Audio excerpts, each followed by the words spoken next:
సనాతన ధర్మ పరిరక్షణ, ప్రాచీన ఆలయాల పూర్వ వైభవ పునరుద్దరణే ప్రభుత్వ లక్ష్యమని దేవాదాయ శాఖ మంత్రి ఆనం రామనారాయణ రెడ్డి తెలిపారు. ఆత్మకూరులోని శ్రీ అలగనాథస్వామి వారి ఆలయంలో 80 లక్షల దేవాదాయ శాఖ నిధులతో నిర్మించిన నూతన కళ్యాణ మండపాన్ని మంత్రి ప్రారంభించారు. ఈ సందర్భంగా ఆయన మాట్లాడుతూ రాష్ట్ర వ్యాప్తంగా 6800 ఆలయాల్లో దీపధూప నైవేద్య పథకాన్ని అమలు చేస్తున్నామని, ఆత్మకూరు నియోజకవర్గంలో 135 ఆలయాలకు 1.62 కోట్లతో ఈ పథకాన్ని అమలు చేస్తున్నామని తెలిపారు. నియోజకవర్గంలో 110 భజన మందిరాల నిర్మాణానికి 40.20 కోట్లు, 77 చిన్న ఆలయాల అభివృద్ధికి 3.85 కోట్లు కేటాయించామని చెప్పారు. పిల్లల్లో నైతిక విలువలు, సంస్కారం పెంపొందించేందుకు కంచి కామకోటి పీఠం ఆధ్వర్యంలో ఆశ్రమ పాఠశాల ఏర్పాటు చేస్తామని వెల్లడించారు. ప్రాచీన ఆలయాలను పునరుద్దరించి ఆధ్యాత్మిక వైభవాన్ని కాపాడేందుకు ప్రభుత్వం ప్రత్యేక చర్యలు తీసుకుంటోందని మంత్రి స్పష్టం చేశారు. నమస్కారం. కూర్చొని మాట్లాడుతున్నందుకు క్షమించాలి.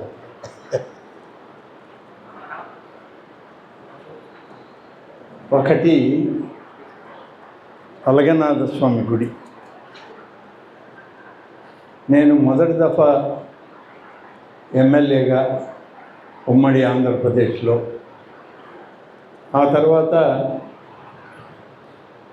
ఇక్కడ శాసనసభ్యుడిగా ఉన్నప్పుడే రాష్ట్రంలో ఉన్నతమైనటువంటి మంత్రివర్గంలో పనిచేసేటువంటి అవకాశం, ఆ అవకాశాన్ని వీలైనంత మన నియోజకవర్గం, మన జిల్లా, ఈ రెండింటిలో మనం కూడా అందరితో పోటీ పడాలి.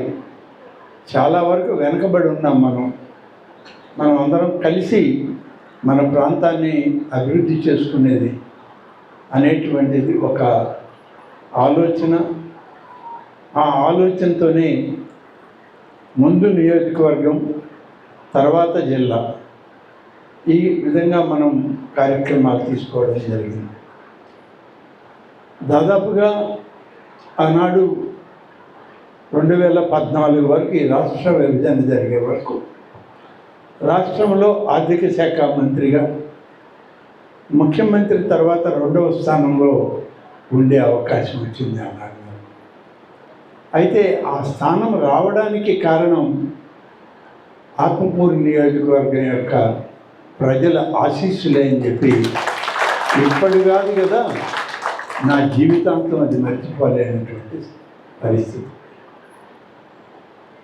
ఒకటొకటిగా ఏం చేయాలి, అసలు ఆత్మకూరుకి మనం ఏం చేస్తే ఈ ప్రాంతం వెనకబడింది కాదు, ఇది కూడా ముందు వరుసలో వచ్చింది అని చెప్పుకుందామని ఒక ఆలోచన చేస్తే చాలామందిని అడిగాను. మన వాళ్ళని అడిగితే ఒకరేదో కాలం అంటారు, ఒకరేమో గుడి అంటారు, ఇంకొకరేమో బడి అంటారు.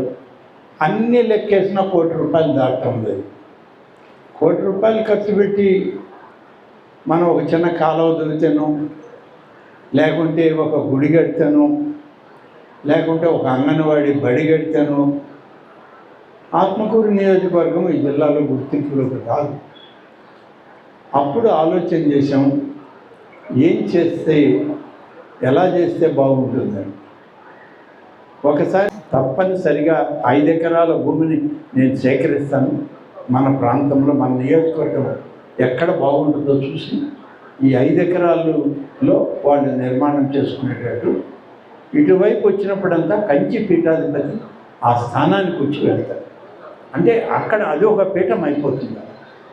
మన ప్రాంతాల్లో ఎక్కడ పీఠాలు మఠాలు లేవు, వాళ్ళు ఏర్పాటు చేసుకున్నారు.